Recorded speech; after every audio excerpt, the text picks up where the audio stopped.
Hey everybody, this is Terry with the Voice on Fire interview series. This is series 2, and today I have the pleasure of talking with Cameron Brown. Now, Cameron's an expat over in America at this moment in time. Not someone to stay in one place for long, but we'll talk about that a little bit later. Hi Cameron, how are you today? Doing great, good to be here. Fantastic, awesome. So for those of you who are not familiar with the Voice on Fire platform, I created this so that I could have amazing conversations with change makers, difference makers, action takers, people that are making a difference either in their local community or somewhere in the global village. And Cameron is one of those people. So Cameron, what I'd love to do to start this conversation is to find out and share with our audience what it is you do, why you do it, and who you do it for. And let's start by perhaps touching base in regards to your music. Yeah, so in terms of what I'm up to, it's really split into three main sections. So you mentioned music is one of those.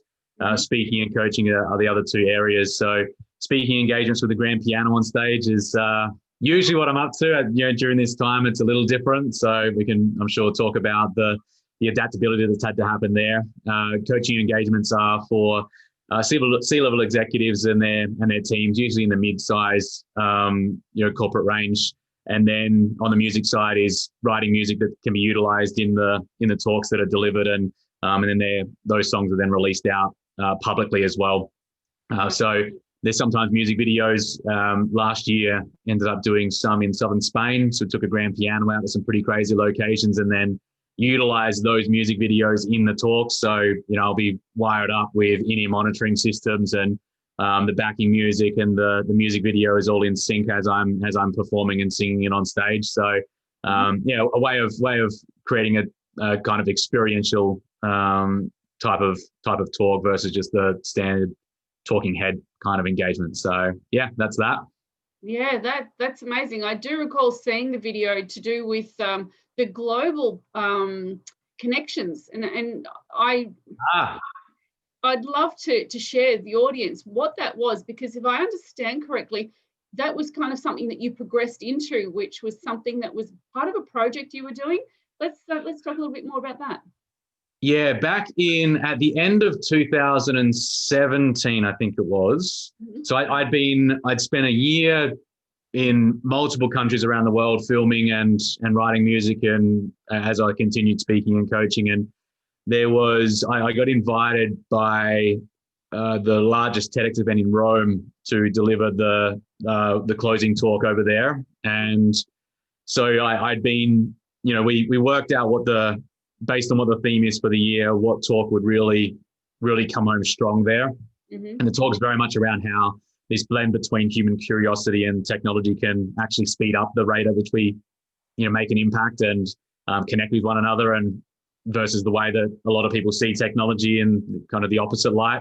Mm-hmm. And I really wanted to demonstrate how it comes down to how you utilize it that determines, how good or how not so great it is. Mm-hmm. And so the 4 months leading up to it, I was based in Mexico at the time, and I was worked with, ended up being, I think, about maybe close to 90, so over 80 people from 40 different countries around the world.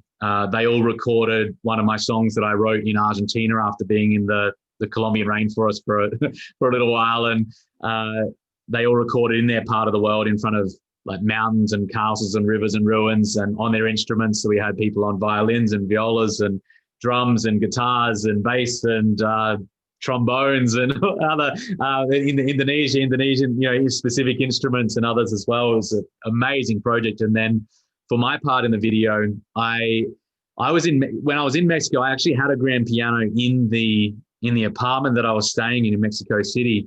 Mm-hmm. And I originally was going to record, I'll just get my part in there, but everyone then recorded, and then had a standard for it. Everyone needed to record outside in a crazy location. And well, I can't really record inside now. And so, I'll just leave myself out of the video, and just everyone else can be on the shots there, because in the space of what it needed to be in about the space of 2 or 3 weeks before I was going to be over in Europe. Mm-hmm. I thought there's no way that I could get a grand piano out somewhere and film and do all of that. So, but then one morning a few days later, I woke up. I thought, what if I could?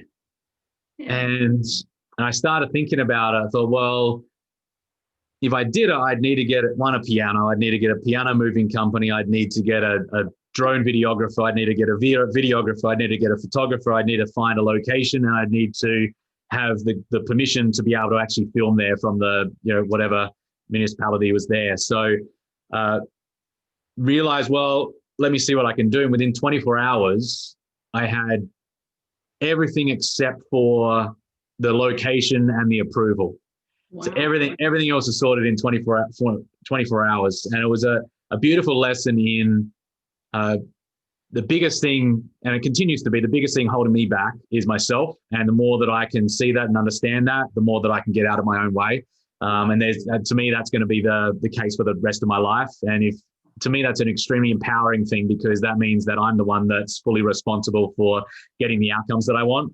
Mm-hmm. And so, over the next week, we found the location, Garden of the Gods in Colorado. Anyone wants to check that out? It's a crazy, beautiful rock formation with mountains off in the distance. And we went and scouted the location, and then a week earlier, made sure it was all good to go, got the permissions, and went down there at sunrise, literally freezing cold temperatures, and got the footage just as the sun was hitting the rocks and turned them into these red rock formations. And it was a pretty crazy experience to then utilize that footage. We pulled all that together into an animated split screen video that then played on the big screen while I performed the song live on stage during the talk over in Rome. So crazy project. I actually looked back on it.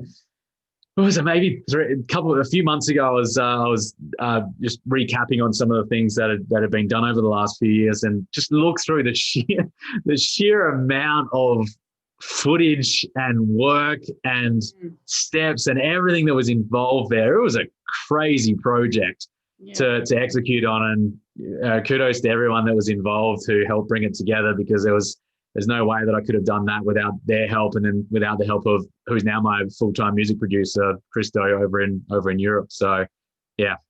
It's just the way you've described that is just incredibly full on. But like you say, it's a really amazing collaboration. And to think that with the use of technology and being able to use it in such a harmonious way, and having people that all bought into that project, who all wanted to participate and gave credit to your work, because obviously they were playing your music. And I think that just blew me away when I saw that. And what we'll do for this particular interview, if we can have that link, it's really valuable. If people want to follow it up, they can just check in the description for this video so they can see what it is we've just spoken about.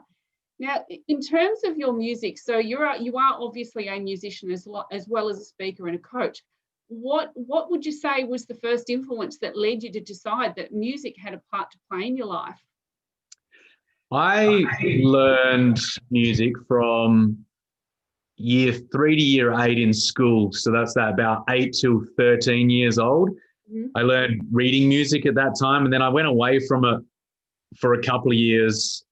When I came back, I started writing my own stuff instead, and I can't read music now. It's just whatever I hear, it's playing that, and that's been about 20 years now of writing. This is year number 20 of writing music, and hundreds of songs later about the world we live in and the challenges that I go, the challenges that other people go through, and everything in between.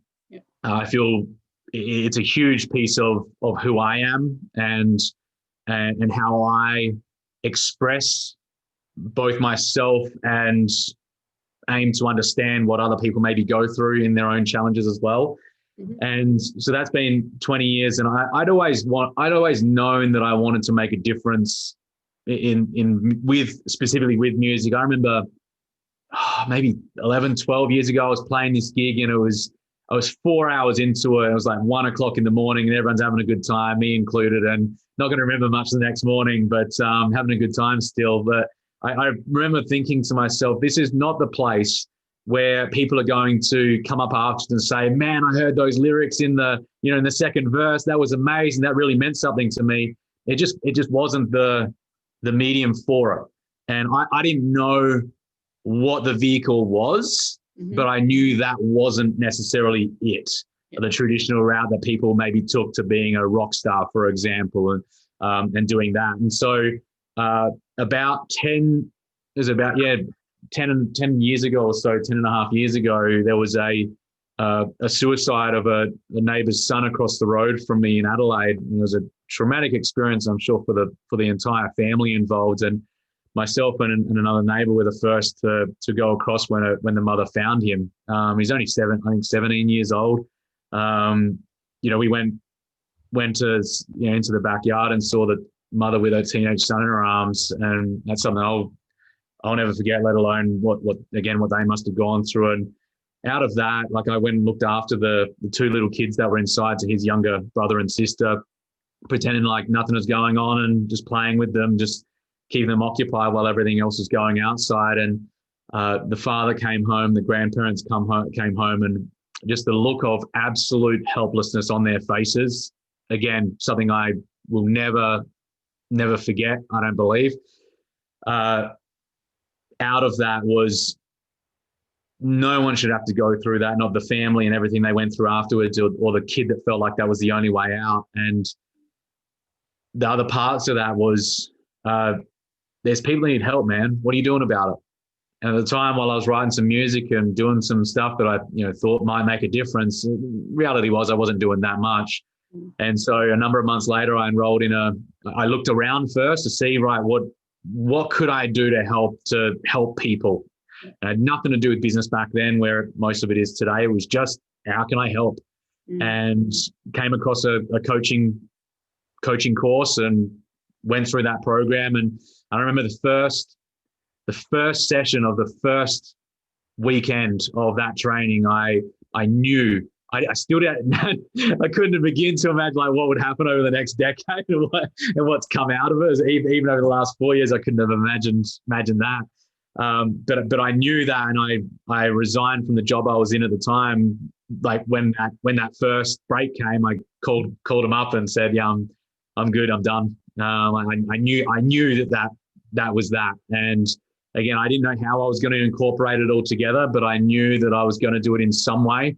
That took a lot of time and a lot of testing out and working out, how do I make it both unique and valuable. Yeah. So I think anyone can make it unique, and anyone can maybe even make it valuable. But if you can make it unique and valuable together, that becomes a really cool point of difference. And I'd seen people utilize music in different ways on stage that just seemed really corny and really gimmicky kind of feel to it. And so you won't see, for example, anything other than a grand piano on stage with me, because if I used a digital piano, it would lessen the perceived value of it and the classiness of it. So it's very, very selective in how I've gone about that, and strategic in deciding around that to make sure that the brand stays on point, especially with some of the the clients that I work with, and they get to see some pretty extraordinary things. So I got to make sure that I'm that I'm on top of my game. Yeah. Wow. So music's been a massive part of your journey, and I love how you've taken even someone else's tragedy, while it was also a tragedy because you did know the family, the tragedy of someone else that you became partly involved with in that moment, how you've taken that and worked out that there's something that you could do, even if not in that moment, but going forward. And becoming a coach, it's a bit of a buzzword. There's a lot of people out there, I do my, I've got my own coaching stuff that I do. And in terms of being able to make that difference, and then incorporating music and being able to recognize there's ways to touch people's lives and to do it in a way that makes what you do really a lasting thing. Because who else does that uses music in the way that you do? And when you are able to identify and specifically do something that's quite unique and actually represents you as your brand, who else does that? And in that respect, it really does have a lasting impact, because people are going to remember that. Is there a particular, you say that you've got some C executives, so you're sort of in the specific target market that you do coach with. In terms of, obviously what you do and who you do it for? Do you have a specific, I suppose, a specific agenda, something that you do want to see as like a really main goal that Cameron Brown wants to be known for or achieve or have done, so that when you're looking back, you can say, well, you know what, I did make a difference? Is there something in your game plan there? Yeah, it's a good question. There's a couple of things that come to mind. First, around on the coaching side, it's how can I help people get the most out of their own performance and the performance of their teams, and that comes from personal as well as professional. It comes to making sure that from an energy point of view, performance standpoint, from physical to emotional, mental, making sure that they're absolutely on top of their game, that they're purpose-driven, that they're communicating in a really effective way. Everything that comes to making sure that somebody's absolutely on top of their game, each day of each week. So from that point of view, it's, I know that in doing so, some of the clients that I have the fortunate pleasure of working with have some pretty big influence. And so, the ability to help them to make the impact that they're making is something I feel very, very fortunate, especially coming from, first up growing up in outback Australia. So to be over doing some pretty cool stuff with them is something I feel very appreciative for. Then on the music side, and my producer and I talk about this often, it's to create masterful works of art. It's to create these pieces of work that, we've spoken about this just even over the last week or so. We want to be able to sit when we're 80 years old and just go, do you remember when we did that? And we listen to it and it still sounds good. It could still be used in a film production or a TV production, for example, as a soundtrack. And I remember I had this experience. I took 3 months off social media last year. I was at my producers over in Bosnia in a small city called Trebinje. Beautiful little city. And there's a small, I think you'd call it maybe a class as a mountain or a very big hill. And it goes right up and it goes up to this old castle that's run down that overlooks, and you can see out to the ocean of Croatia. And it's amazing to just be able to walk up there. And when I was walking up one day, I thought, how many works of art from the last however many hundred of years wouldn't have been created if they were aiming to get it done now. With the distractions, with the immediacy of what they're trying to do, some of these sculptures, paintings, pieces of work took ages to create. And this was as I was going on a walk, and I spend a lot less time actually on any kind of technology now on social media, a lot less than I used to, because a lot of the focus is on, and it's the same even with clients as well, personal clients, of how do I create in a way that is long-term focused versus just a short-term gain that might get a few views in a very short period of time. And that for me is I think that comes from a legacy point of view. And my great-grandfather was a poet, and I didn't even know about this until about 12 years ago, I think. My grandmother passed away on my mum's side, and we were cleaning out sorting out the stuff from the house, and mum dropped these box of books down. And I said, oh, what are those? And he said, oh, they're Pa Godfrey's old poems. I said, what do you mean? He said, oh, yeah, he used to write poetry.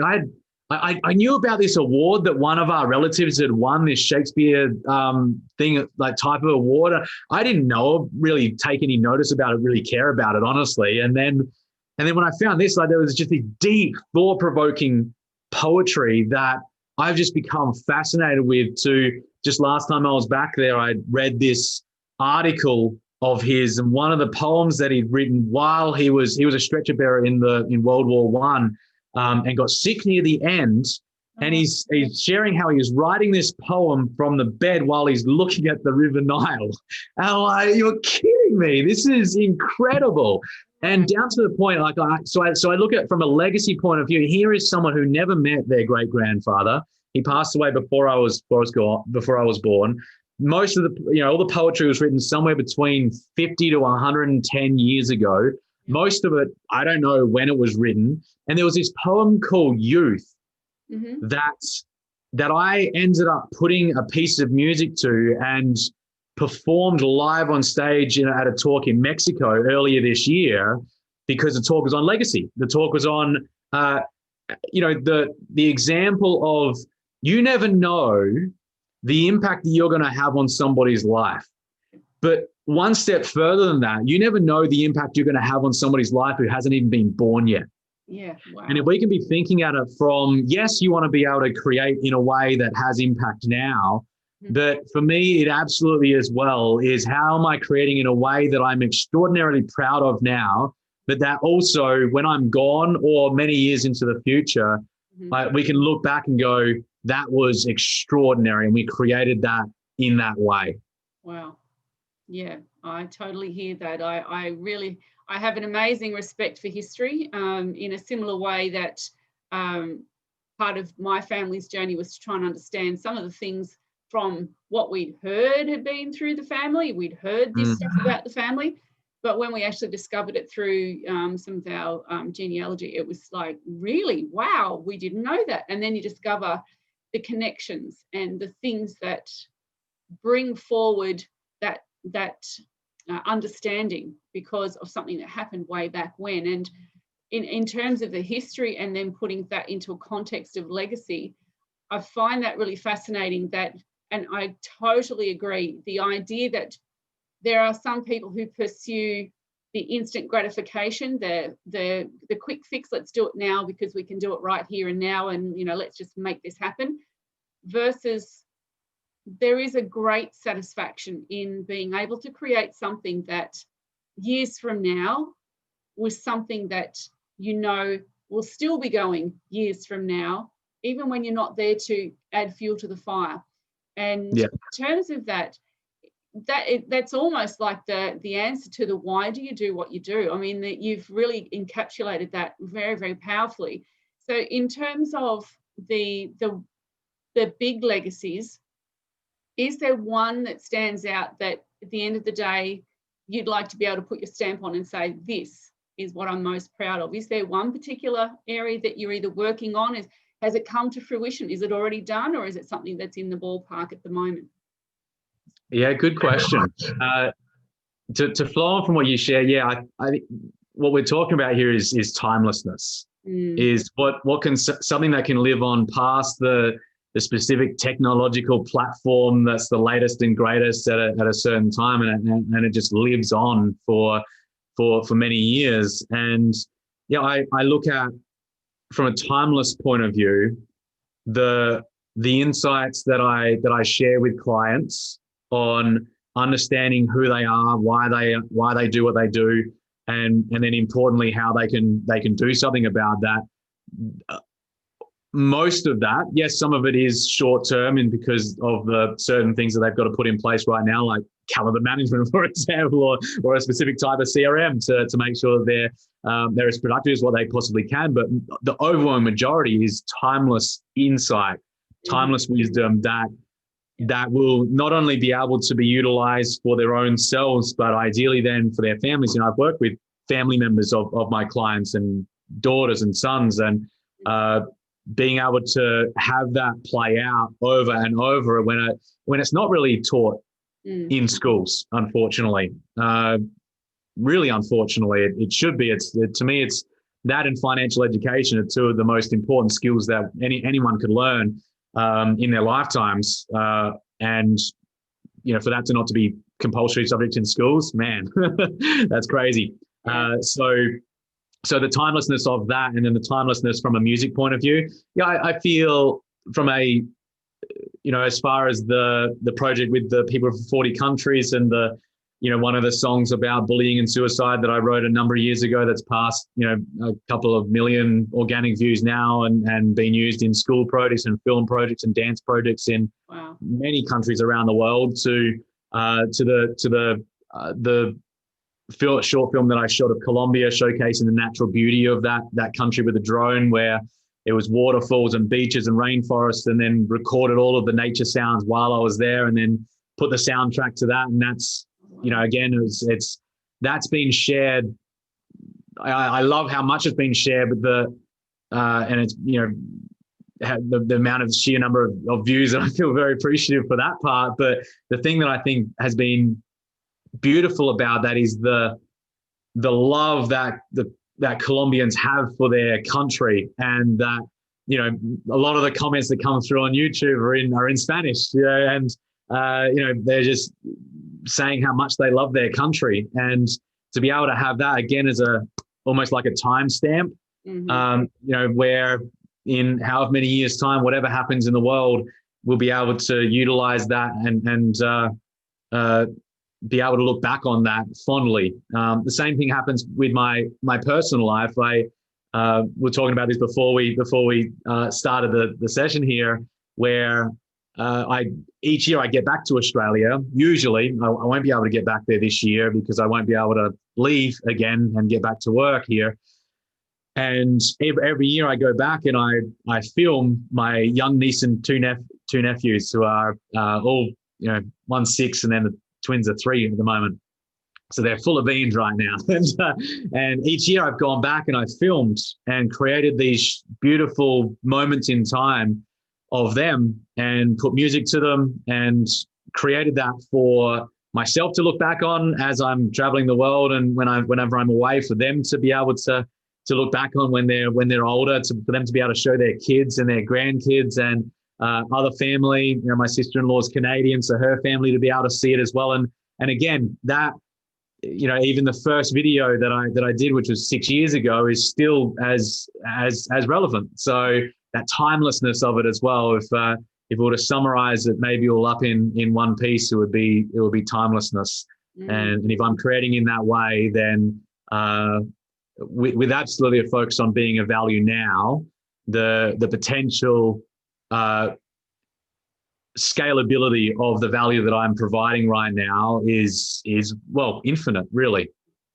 Yeah, absolutely. That's really quite amazing. And I totally agree that there are some things that when we do them, if we're doing them because we want to be able to create not only just a lasting memory, but a valuable insight into the ways of the world, the lessons that are there. I think if we all focused a little bit more on those things and let go of some of that it's all about me mindset, which I think technology and social media have been amazing. I jumped on board eventually. I was a bit of a slow learner. I never typically take on something straight away. I sort of sit back and watch and sort of see if everybody else is into it. And you know, it's been fascinating to be part of technology and and social media. But there's a tendency for it to be that all about me and instant gratification. And I've learned of myself, that's just not how I am. So as much as I can love social media, it doesn't play that big a part in my life. And yet I'm aware that there are those that are seeing it for what it is, and the ability to leave something that, a little bit like what you've done with your projects, when you put the time and the effort and the collaboration into it, it becomes something that has a lasting quality to it that people are not going to forget. They're going to keep coming back. I love how you've been able to look on a lot of the technology that's given you that information that says you've had so many millions of views of your pieces of work. And that, you know, that must be amazing to know that people are just capturing what it is you're doing. They're seeing the essence of your work, and you know, technology's given you that opportunity, but it's given others the opportunity to get to know your work and to be touched by what you are doing. So there's so much in what you shared there. It's incredible that you are also able to sit from I suppose quite an internal reflective position and see this isn't just about you.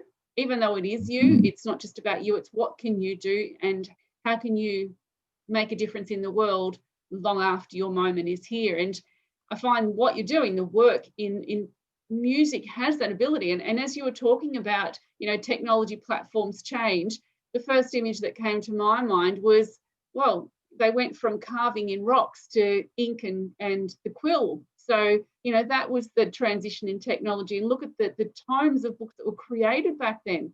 And we think, that's not much, it's just a book. In that time, that was a phenomenal transition in capturing thought and capturing knowledge. And then when they obviously started to advance the use of instruments, music was one of them. And we tend to have a capacity to forget where a lot of our amazing stuff has come from.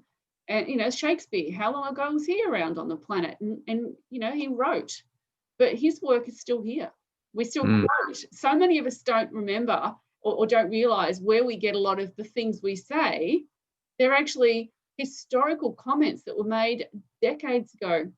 And I remember I watched Gone with the Wind for the first time, probably 20-something odd years ago.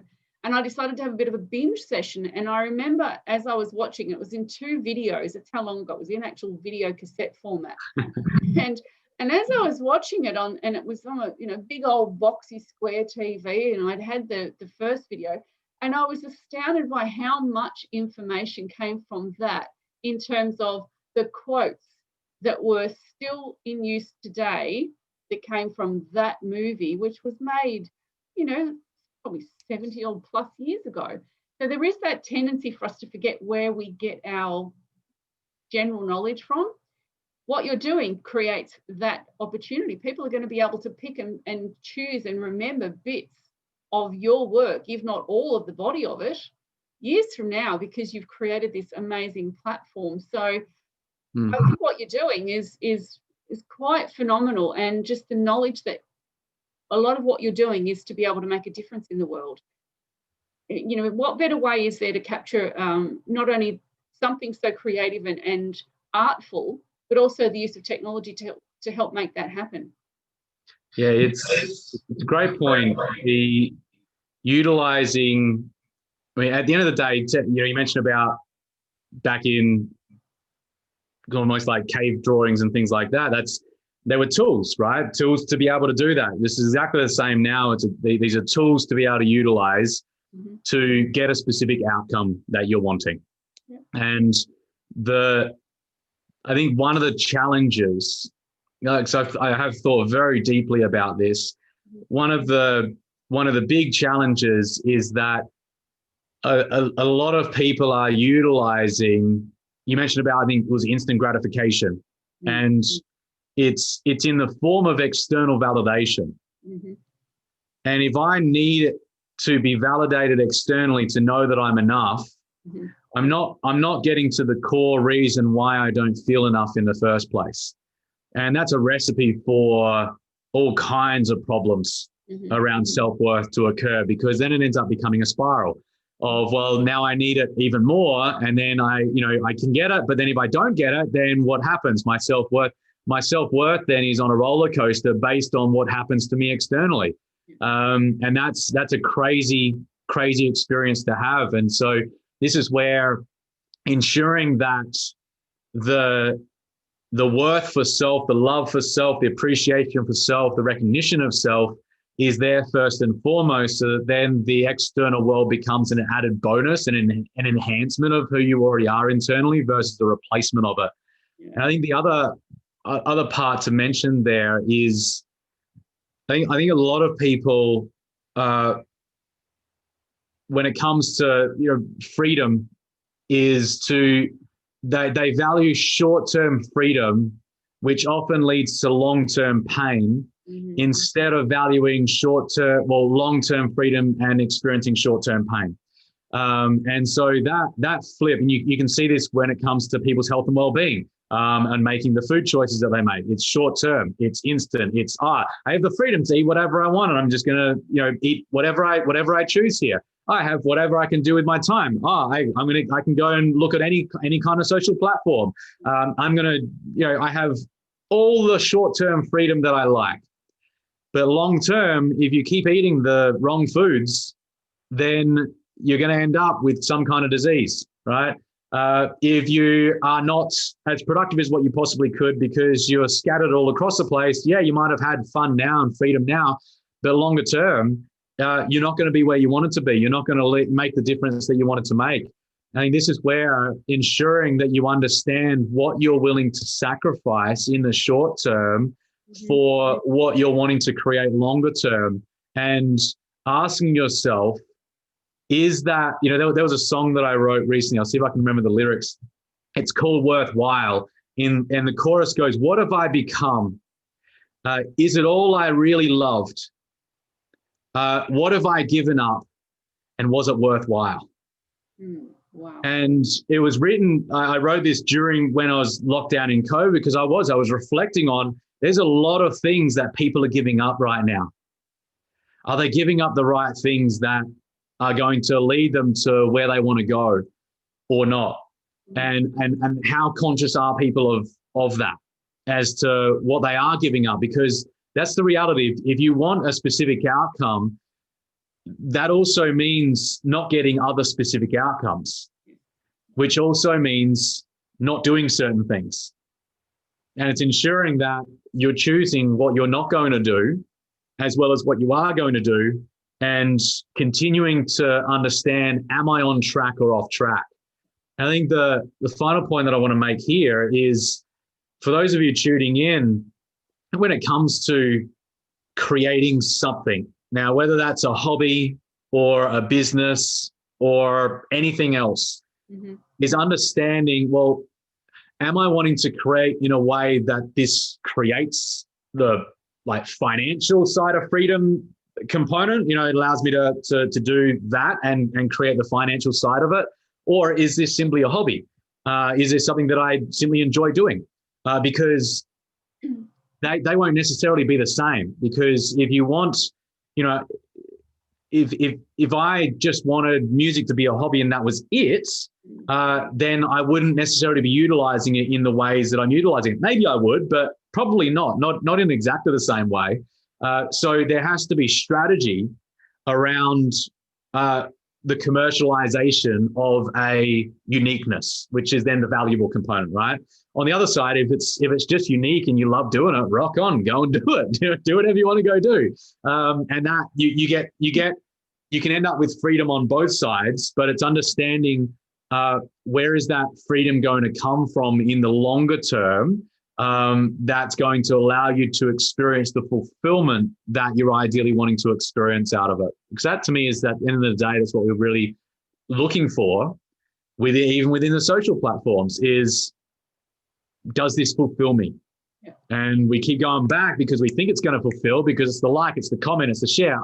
And I keep going back because I'm getting the dopamine hit in my brain, and not realizing that this is just going to happen over and over and over again. And so I think if people were much more conscious in what they were okay with experiencing as pain in the shorter term to experience long-term freedom, and also what are they giving up if they experience the short-term freedom that they're experiencing now by not having the discipline to focus in on what they are going to do and what they're not going to do. Yeah, absolutely. I mean, long-term outcomes, I think we have a tendency as younger people, we're a little bit bulletproof, and we're still absorbing information, still finding identity and making our way through all of the social conditioning that's going on. So we're really still trying to unearth, who are we? And I reflect back on when I was in my 20s. I only wish that I could have had the knowledge that I have today as a 20-year-old. I would have been dynamite. Yeah. But I was just learning who I was, and I was one of the amazing things that I find. I would never have thought that growing older would have been something I'd have gained experience of pleasure or joy with.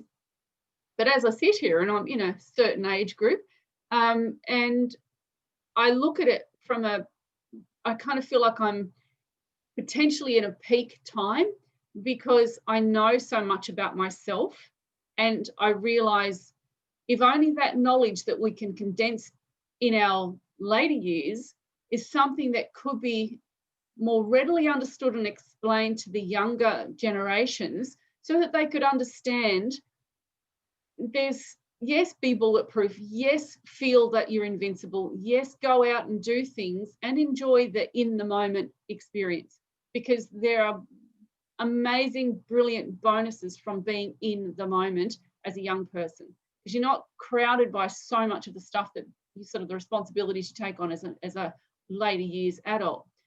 That said, though, when we're older, there's a real, I find personally, and I have observed this in a lot of people, there's this sense of more being at peace and more calm and realizing there's so much that just doesn't matter. And when we realize it doesn't matter, we can let go. And one of the things that I tend to work through with people is, and I'm pretty crude when I say it, it's like peel away the bullshit. You don't need it, but you don't know it's there. You don't know the layers are there. And it's a lot of that social conditioning, which is an area that I tend to work through. And the more that we're able to recognize that we're not really being our authentic selves because we're too well conditioned to be what society wants us to be, we've kind of lost our own identity. And so there's that need that social media came along and gave us that sense of, oh, I can be popular now. And then when the likes don't show up, you know, you see the other person over there's got hundreds of thousands of likes and you might get one or two. And it's a real kick in the guts if that's how you evaluate yourself. But that's what we've let people believe. And I was always pleased when I saw that social media was taking away some of that self-evaluation tools. So, you know, you couldn't see how many likes that were there. It helps to take away that comparison factor. If we can find ways to let go of comparing ourselves and to more instead discover our own value and our own uniqueness, even though we are, you know, one of so many billion human beings and we're all very similar in a lot of ways, we each do have our own little individual uniqueness. And, you know, we can explore that and find ways to find that spark of who we are that allows us just to be more at peace in ourselves and be able to peel away all of that conditioning and all of that bullshit and get down to what really matters. We'd be more attuned to how can we help? How can we be part of the community? When we take away that it's all about me, we then, well, what's the alternative? It's all about them. And it doesn't mean it shouldn't be about us. We need to know ourselves in order for us to be able to be our best selves so that we can then kind of help others. Because if you don't know yourself, is the advice you give or the help you want to give really beneficial? Because, and I sort of reflect this in terms of, and I've had conversations with a few coaches over the years, and I find it interesting that there's this tendency to want to jump on the bandwagon and be a coach when there's not maybe a lot of life experience there. And it's not to dismiss the importance of people wanting to help, but I do find that as I've gotten into my older years, the value of life experience. Life experience is phenomenal. And I've learned a lot more respect for our historical ancestors, our vintage, family members that are around now. If only they could capture the essence of what they've learned by understanding how to bring that to the fore as the magic that they've got. You know, when I've got parents that are in 70s and 80s, and I think that they've got an amazing history there. But how do you tap into that, make that something that they are proud of and something that they feel that they've got to contribute, as opposed to feeling like they're just old and becoming kind of cast aside because, you know, society's all about youth and you know, contribution. So in all of that conversation, part of it, what came through for where we were talking is we seem to get lost in what matters and what doesn't matter, and that what does matter is being part of this community, the global community. When it's all about us, we just tend to forget that those little moments that going all out and just having fun, that's great, but where's it going to be 20, 30 years from now? Are you going to be able to capture that experience and really make it something that matters down the track? And if we don't explore some of those things, as you've experienced with the story you were sharing about the suicide, and if we're not aware of the moments of what we're doing, and if we're so dependent upon the external validation, as you mentioned, if we're not getting that and our worthlessness is built around that, where are we at 20, 30 years from now? Because whatever happens now in our younger years, if we don't find the ways to resolve that, it just goes forward and becomes more perpetuated. So go ahead. I was going to say that it could end up being one of the greatest challenges that we end up facing as a species, because it then perpetuates out into a work environment as well. I need validation from my boss that I'm doing a good job, rather than just holding myself accountable and getting stuff done. That impacts productivity. It impacts performance. I need the external. What happens when we go remote? You haven't got the external validation there anymore, right? That you had maybe in the office. We'll potentially see some of that playing out. And it's going to be really interesting to see how that does play out. And that's, you raise a great point that from a youth and then from an older point of view, people maybe in the latter years of their life, from a youth point of view, again, I think we spoke about it earlier, of the importance of education around this, because we as humans are not evolving as fast as our external world is. That's the reality of our situation. Technology is evolving faster than our physical makeup is, because usually it's been over thousands and thousands of years in order for something to evolve. Sometimes millions of years for things to evolve. And so, to me, it becomes, well, how do we teach the thinking that would allow the adaptability to occur no matter what situation that somebody is exposed to? And that comes back to timelessness, right? Because then it doesn't matter how fast it is that something changes. I've got timeless wisdom that I know about that I can now utilize in order to adapt my way of thinking. And this is where, again, it seems like, again, if it's not taught in schools, it's just like giving kids drugs without any kind of program as to how to deal with that. It's like, hey, here's some cocaine. It's highly addictive, and good luck. So we wouldn't even think of doing that. Exactly. But yet we're doing something that is as addictive. Science is proving that now. It lights up parts of the same parts of the brain. And so if we're doing that and we're not educating on how to regulate our behaviors when it comes to that, yes, still be able to utilize it, not just saying, oh, no, you can't use it. I'm a big proponent for it. Otherwise I wouldn't be doing what I'm doing. I wouldn't be able to be where I am. Just wouldn't. But if we're at the mercy of our external world, again, that's a really dark road that we could potentially go down. Not saying it's going to happen, but there is an absolute potential that becomes one of the greatest challenges that we're exposed to. And you see this happening with suicide rates increasing in different parts of the world, especially in younger generations, like younger people, in teenagers and early 20s.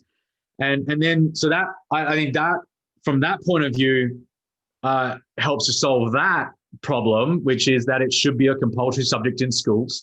And the quicker that we can do that, the more lives are going to be, one, not only saved from potential from people potentially ending their lives in worst case scenario, but also everything in between, and the billions and billions of dollars of cost in mental health challenges, of disengagement in the workplace. All of these come from, if I'm not at my best self, which is what we're talking about here, how do I learn about myself so I can be the best version of myself? The reason why people are disengaged is because I'm not fulfilled in what I'm doing, and I'm part of something that I'm not fulfilled, that's not aligned. Well, okay, what is aligned? And then go and do that. Find a way to go and make that happen. There's not enough of that.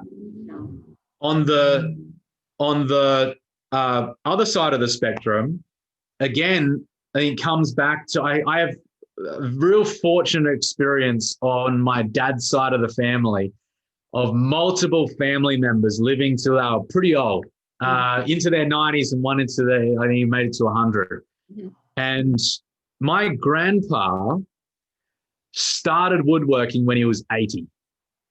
Wow. Started. Wow. And went through until he was about 90. I think he was 92, 91, 92 when he finished up. My aunt made everything in her house and painted. And I still remember she hosted a family get together at the corporate, like a corporate box in this sporting stadium. No one was playing at the time. Like, said this all out. It was amazing. And I still remember, like, one thing that she said. She lived till she was 96. I think she was about 91, 92 at the time at this place. And she said, I don't just love every hour. I love every minute, and I love every second. Wow. And like that is it, right? If you can take that into whatever age it is, you're going to find things that bring you joy. You're going to seek out things that you like to do. You're going to find and have, I think, from that age group, as well as all other age groups, especially there, is find something or some things that keeps your mind, body, and spirit active. I feel purposeful in something that I'm doing. It keeps me active in my, use of my hands, and it's my mind active as well. I still remember my great aunt. It was the last time that I saw her. My sister and I went down to the place where she lived, a few hours from where we were, and went and sat with her. Mm-hmm. And she used to make these, they're called pasties in Australia, like pastry things with vegetable fillings. And she used to make, like, I don't know how many thousands she made in her lifetime, of like crazy amounts of pasties. She'd make them for the families, and they were like that, like famous in the family. At her funeral, there was a small bookmark that she had. That they had for there, that everyone got it, and on the back was the recipe.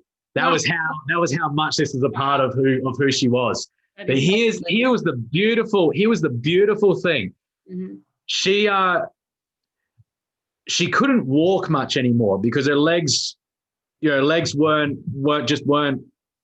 She just wasn't able to, right? Which meant that she couldn't stand and make pasties anymore. She was still, when we went and saw her, she was making 2 teddy bears every 3 days to give to the Royal Flying Doctor Service for them to make and, for them to sell, to be able to make money for it.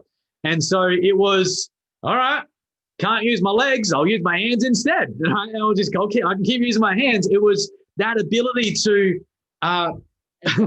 what people pay me thousands and thousands of dollars for, they just had it. They didn't go through any training, but the ability to be able to reframe something and go, okay, that's the reality of my situation right now. What can I do instead that would still bring me joy, that would allow me to still move, that would allow me to have, be able to move my body as well, that gives me some kind of fulfillment. Okay, I'll do that. Mm-hmm. Bang. Doesn't have to be any more complicated than that. But we make it more complicated because one of our greatest assets in this world, I see, is our ability to think. And one of our greatest liabilities in our world is our ability to think. Yeah, 100%. Yeah. Just comes down to how we're utilizing this, and is it moving us in the direction we want it to go, whether that's a young person, a middle-aged person, or someone in their latter years of their lives. The more that we can do that, the better off the world's going to be, the more fulfilled people are going to be. And the more they can, leave this world without regrets as well. Yeah, absolutely. I think one of the things that's beautiful about that story is that she left her legacy. It might seem a simple thing, that a pasty recipe. What a legacy! That's how beautiful things are passed on. And one of the things that came to me as you were talking about that is this experience that I've often heard, that parents, because they love their kids, fantastic, want to give them everything. I didn't have my own kids, but one of the things that I've always been a proponent for is you don't give your kids everything. You teach them how they can become the best version of themselves, so that if they want something, they can get it themselves. Teach them independence. Teach them you don't give them a fish, you teach them to fish. And it's that whole concept that if we look back on, oh, my parents were so hard on me and I had such a tough upbringing. Do you not like yourself in that respect? Does that mean that the tough upbringing made you a person that you're not happy with, and you wouldn't want your kids to become the people that if they aren't like you, who had the tough upbringing, and if you then give them everything because you don't want them to go through what you've gone through, aren't you then perpetuating a problem that the kids become unable to think for themselves, unable to recognize and respect the value of something because you're just hand feeding it to them. You went through a tough time because your parents disciplined you and they taught you all these tough lessons. If you dislike yourself and you don't like how you've become, and you think that it's had a negative impact on you, maybe the lesson there is to become more familiar with who you are, learn more about reframing, as you've mentioned. Reframe the way we see how something was or is before we then go and determine that we have to do it differently for the next generation. So I think if we discover that a lot of the time our predecessors, our grandparents, our parents, they had a tough upbringing. And we're talking over the 100 years, your great-grandfather who was, part of World War I. I'm a bit of a history buff when it comes to understanding the impact of generational trauma, and World War I and World War II have left a huge impact on people's lives. And you're traveling over in some of the European countries, there are people over there whose entire families were wiped out, and people whose entire towns were blown off the planet. There's the legacy that comes from that is potentially the most toxic thing that can happen. So if people aren't learning from that and learning how to just move into a space of reframing and think, well, okay, horrid things happened, we need to remember that there's lessons in all of this. So we can either be badly affected by it and feel a lot of anger and carry that forward, or we can look at what's happened and look at, here we are today, what can we do that's going to make a difference, and respect the history, respect the disciplines that came from the history, respect the way we were brought up, look at what our parents were going through, the generational stuff, and how do we embrace the valuable parts of that to take forward. And I think there's so many cans of worms and so many conversations that could be had just around some of those things that we've already talked about. In terms of going forward, where you're at in your musical and coaching and speaking career, what's your next big major goal, the one thing that's still on their bucket list that you want to achieve? Is there any one thing that stands out? Yeah, it's good question. Continuing to challenge what's possible on stage, as events will eventually, I believe, absolutely will eventually come back in person, and they might be a bit different, but people are craving in-person connection and having that conversation with a lot of people, and that's absolutely true, and part of our human nature, right? So continuing to challenge what's possible on there, and so that component on the music video side, there's some big projects that I'd love to bring to fruition. There's one potentially I can't share about it at the moment, but potentially that'll be happening around November next year. That we're doing some planning for, to see if that could potentially come true. So I'm always looking out for, what could that next major project be that has me go, is that really possible? And then to ideally come out the other end going, yep, it was, and right, what's next? So that's a big one. For music to be featured in TV and film is another big focus of mine.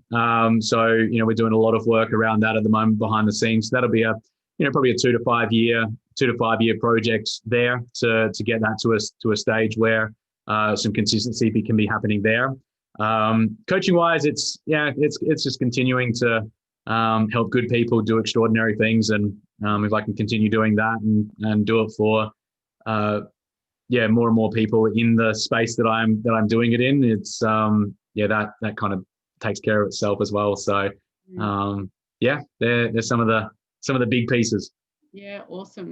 That's amazing to be able to just question yourself and ask yourself, is it possible? Because based on the things that you've spoken about and the way you've learned, not only just through coaching, but your experience musically and the things that you already have achieved, it wouldn't be so much, I believe, a question of, is it possible? More, how do I make that possible? Because I see you being somebody who wouldn't have that doubt there about the possibility, more just the logistics. Because I think that's from what I got of that story about you taking the piano out into the desert, if that's the location, and just filming just as the sun was coming up. That took logistics. You had everything else worked out. You made it possible. So there's the reality is you can make it possible. And I think that the beautiful part of the story that you've shared here today is we can, as people, make things possible. We need to believe in ourselves. We need to source the people that collaborate with us to help us to discover who we can possibly become, and take away some of the social conditioning and the bullshit layers that are stopping us from allowing the true, authentic identity of ourselves to come through.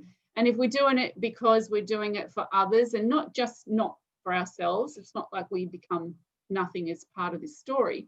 We do it for ourselves, but we don't do it selfishly. We do it selflessly, and we do it timelessly. I really love the concept of timelessness. I think what you've highlighted about timelessness is just a pure entity of being human. I think it's something that we can put a label to and a framework around and call it timeless. It's just something that I think is really, you know, it's, yeah, I appreciate that. And it's everyone tuning in, just know, me included, you're capable of so much more than you've achieved now. I don't care whether you're 15 years old, 50 years old, 70 or 80 years old. There's still more stuff that you can do, period. Get out of your own way and make it happen. And if you really want something, and that again just comes back to the fulfillment piece of, doesn't have to be more complicated than what's the outcome you want, where are you right now, what's getting you in the way of getting there, get that out of the way and get there. That's it. Just take so that you're able to take the action required. Whether that's you need someone to work with to overcome certain pieces, whether it's a workshop that you go to, a course you go through, a book you read, solitude that you go out into nature somewhere and you spend a bunch of time. I know that was through like the year that I specifically the first year that I spent in some crazy locations. That was some of the biggest lessons that I had ever. Was just the ability to be out there and away from all of that, all of the noise. Yeah. And so understand just what is it that you need in order to overcome. And if you don't know what you need, then that's probably the first thing that you want to overcome. So understand that first and foremost, because, you've got, again, the last thing to me, well, at least one of the last things somebody wanted to experience is to get to the end of their life and go, I wish I'd done that. I really wish I'd had a go at that. That you can ensure that doesn't occur by consistently being disciplined in shooting towards the outcomes that you're aiming for, getting out of your own way, saying no to certain pieces and saying yes to others, and ensuring that what you are saying no to is aligned to what you're wanting to achieve, as well as what you are wanting to achieve, as well as what you are willing to do, and making sure that that's aligned as well. So that alignment is so key when it comes to your values, your belief systems, the actions that you're taking, the results you're getting. So hopefully people take this away and get out and get stuff done. Absolutely. So in summary, let's wrap this up. In summary, what is it you do, who you do it for, why you do it? So we can just wrap that up. How would you answer that? Help people become more remarkable in their lives, because that's what life's really about. And if I can do that like I've done it for myself, then that's a pretty cool way to live. Awesome. Yep. And you do it through music, you do it through speaking, you do it through coaching. You do a number of amazing things. It's just been an awesome conversation. What I'd love to finish off with is how will people find you if they want to have a further conversation or get to know more about you? Smoke signals. Smoke signals. I'm off in the wilderness. So yeah. To find out more, CameronBrown.co is the current website. Cameron Brown Reel are all the different social channels. So that tends to be the way to be in touch if anyone wants to check that. And yeah, you can. I'm sure you mentioned about posting the link to a couple of the videos. So if anyone wants to reach out, then feel free, and look forward to hearing from you. Absolutely. So as we've just said, for everyone that's listening, if you want to know more about how to get in contact with Cameron, the links will be in the description for both the YouTube video and also the podcast.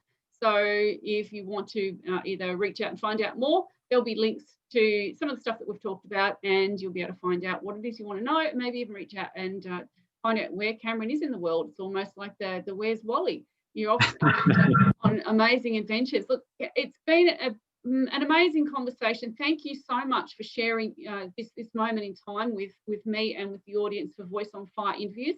I really think that you are a voice on fire in the way that you are making a difference, and even starting with just some of what you do, the lasting legacy that you're leaving is really quite impressive, and I know there's going to be a lot more to come.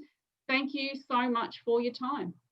Thanks, Terry. It's been a great conversation. Really appreciate your time as well, and great conversation. And take care, everyone, and we'll speak soon, I'm sure. Yeah, fantastic. Absolutely. You take care, and until next time.